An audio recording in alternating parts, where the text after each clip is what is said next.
Assalomu alaykum, hurmatli ko'ruvchilar. Sharq Turkiston ovozining kundalik xabarlar programmasiga xush keldinglar. Xabarlarimizni yoqtirib ko'rishinglarni umid qilamiz. Men Muhammad Azat. Tövəndə dehqonlar xabarlarimizning tafsiliy mazmunlarida bo'lsin.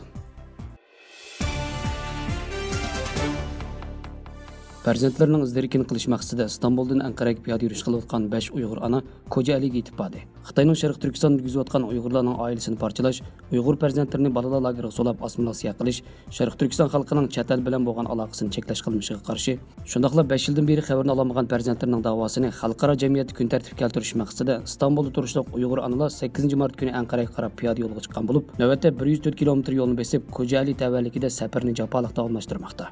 Bu yurish faoliyatiga qatnashgan Qalbinur Tursunning bildirishicha, bir necha yildan buyon Sharq Turkistonda qolgan farzandlarining hech qanday xabarini olmaganligini, farzandlaridan ayrilgandan beri ularning ovozini bir qatam anglayolmaganligini, shu sababli o'tgan yildan boshlab to'xtamasdan farzandlarining izdirakini qilishga boshlaganligini, bir qancha yildan beri farzandlarining xabarini olmagan ota-onalarning ko'pligini, o'zlarining ona bo'lish sifati bilan bu da'voni boshlaganligini, da'vo yo'lda har qanday qiyinchilik bo'lsa yengib, farzandlarining xabarini olgan qadar davomlashtirganligini bildirgan.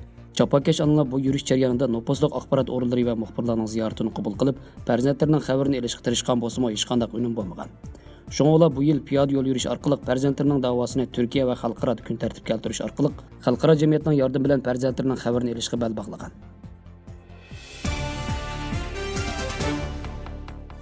Türkiye'de tanılgan tarixçi İstanbul Yeditepe Üniversitesi'nin tarix fanları profesörü Ahmet Taşagil yazgan 840 yıldan burun Uygurlar namlı kitap neşir kılındı. İstanbul'daki Bilim, Medeniyet ve Sanat Neşriyat tarafından neşir kılıngan mezkur kitap 192 band. 7 bobdan tarkib topgan bo'lib, uningda Uyg'urlar tarixda paydo bo'lgan eng qadimki davrlardan toki Urxun vodisida qurilgan Uyg'ur davlati yiqilg'ichi bo'lgan mezgildagi tarixiy jarayonlar bayon qilingan. Bulardan sirt mazkur kitobda yana Ganjo Uyg'ur davlati bilan 5 baliq Uyg'urlar to'g'risida ma'lumot berilgan. Ahmet Taşagil kitapning mazmuni to'g'risida ma'lumot berib, kitobda Uyg'urlarning tarixda paydo bo'lishidan tortib toki milodiy 840-yilgacha bo'lgan jarayonni bayon qilganligini, Uyg'urlar va Uyg'urlarning barliq urug' qavmlari to'g'risida ma'lumot berganligini, bularni bayon qilishda qadimki Xitoycha manbalardan foydalanganligini, shundaqla Mongoliya ham Yinsay vodisidan tepilgan Terixin mangu tashi, Tarik mangu tash qatorliq mangu tashlarga uyilgan qadimki turk runi keziqidagi tekislarda uchraydigan Uyg'urlar to'g'risidagi ma'lumotlardan foydalanganligini, Ko'kturk davlati mezgildagi Uyg'urlarga munosabatlik barliq voqealarni yozganligini, Uyg'urlar tarix sahnasiga chiqqan mezgilda qarliqlar va bosmillarga qaraganda nihoyat kuchli ekanligini, shundaqla Uyg'urlarning kuchlanishidagi sabab va omillarni o'tirib qo'ygan bo'lib, ondan Uyg'urlarning ma'ni dinini qabul qilishi, ma'ni dinning Uyg'urlarga kelgan zini va Uyg'urlarning shahar hayotiga o'tish jarayoni, Uyg'urlarning Tibetlar bilan qilgan urushlari qatorliqlar bayon qilingan. Shundaqla 740-yili Urxun Yinsay vodisida qurilgan Uyg'ur davlatining 840-yilda qanday yemirilganligini bayon qilib, ma'ni dinning hokimiyatiga bo'lgan ta'siri to'g'risida qisqacha ma'lumot bergandan keyin Uyg'ur davlatining 840-yilda yemirilish jarayoni va sabablarini o'tirib qo'ygan. Ahmet Taşagil 1964-yili Turkiyaning Ko'jaali viloyatida tug'ilgan bo'lib, 1985-yili İstanbul Üniversitesi tarix kasbini bitirgan.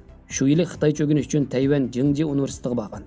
O qadimki turk tarixi bo'yicha İstanbul Üniversitesida magistr va doktorlik o'qigandan keyin İstanbuldagi Mimar Sinan Universiteti tarix kasbida o'qituvchilik qilgan. Ahmet Taşagil ruscha, inglizcha va xitoycha biladigan bo'lib, hozirgacha qadimki turk va Uyg'ur tarixi haqida ko'plagan maqolalari va 15 dan ortiq kitobi nashr qilingan.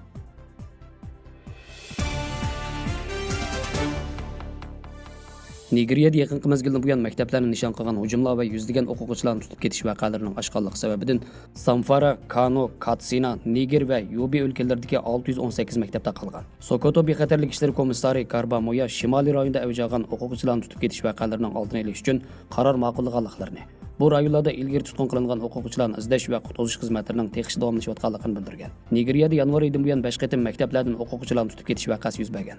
Oxirgi qatimda Kaduna o'lkasida qurolli unsurlar bir maktabga hujum qilib 3 o'qituvchini tutib ketgan. Nigeriyada yaqinda buyon qurolli unsurlarning motosiklet bilan hujum qilish sababidan Kaduna qatorliq bir qism o'lkalarda motosiklet ishlatishmi cheklangan.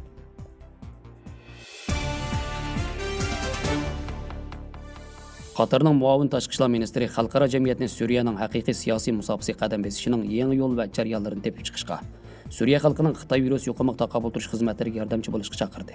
Qatar rasmiy axborot agentligi Qananing xabari qaraganda, Qatar muavin tashqi ishlar ministri Birlashgan Davlatlar Tashkiloti kishilik huquq kengashining 46-navbatlik yig'ini doirasida o'rlashtirilgan Suriya va 10 yilning muhokamasi nomli to'r yig'inida muhim so'z qilib, Suriya krizisi boshlanganiga 10 yil bo'lsa-mu, insonparvarlik krizisi va Suriya xalqining azob oqibatlarining davomlashayotganligini o'tirib qo'yib, xalqaro jamiyatning do'stona hal qilish chorasi tepish jihatda mag'lubiyatga uchraganligini, 10 yillik azob uqubatdan keyin barliq taraflarning Suriya masalasini hal qilish yo'lining harbiy emas, siyosiy ekanligini birdek to'nib yetganligini eskartib, Suriyaning muqimligi, birligi va mustaqilligini tar siyosiy manfaatlardan ustun o'rin qo'yishning kelgusidagi har qanday hal qilish chorasining asosi bo'lish kerakligini ta'kidlagan. Shundaqla Suriya xalqining masalalarini yengiltish jihatida mag'lubiyat uchraganliklariga ishorat qilib, taraqqiy qilgan davlatlarni hal sirtib qo'ygan Xitoy virusi yuqum bilan birlikda Suriya krizisining hasilab ig'irlashib ketganligini bildirgan.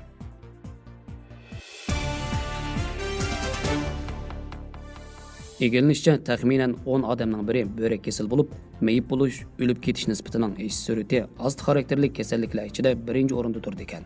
Lekin börək kesilining nima ekanligini so'raganda nurg'un kishilar aniq tushuntirib berolmaydi ekan. Börekning sog'lom yoki sog'lom emasligiga texim hukm qilolmaydi ekan. Bu ast xarakterlik börək kesiliga asosli sal qarashning muhim sababi ekan. Börek odam badanini tozalag'uvchi organ bo'lib, keraksiz moddalarni, ortiq suv tarkibini chiqarib tashlashdan boshqa, yana qon besimini tengshib, qon ishlashni kontrol qilib, elektrolit tangponlikni tengshib, so'ngak shalangish qatorliq ko'p xil iqtidorni oldini oladi. U odam badanidagi suv, tok, kislota, ishqor tangponligini tengshaydigan muhim a'zo. Asti xarakterlik börek kesili oxiriga borganda odatda asti xarakterlik börek zaiflashish, suylikdan zaharlanish yoki yurak qon tomir agashma kasalliklariga taraqqiy qilib, turmush sifatiga og'ir tahdid soladi. Mutaxassislarning eskartishicha suylikda normalsizlik ko'rilish, ko'z qopiqi, puti so'liq ishish, bosh og'rish, bosh qiyish, as tutish qobiliyati tuvallash, mag'dursizlanish, ishtohsiz tutilish, qon ozlik qatorliq alomatlar ko'rilsa, vaqtida doktorxonaga berib suylik doimliq tekshirtishi, börek iqtidori, börek ultra ovoz to'lqin qatorliq aloqador tekshirishlarni qildirib, qarallik tekshirtib, börek kasalining yoshirin xavfini tugatish kerak ekan.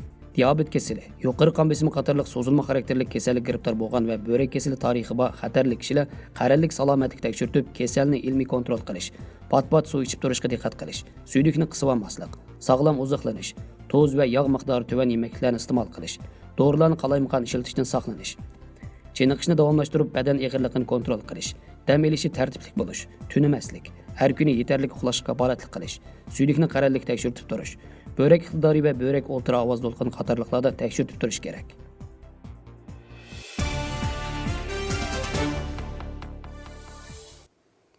Xabarlarimizni ko'rganingizga rahmat. Ko'rishguncha omon bo'linglar. Xayr xo'sh, Allohga omonat.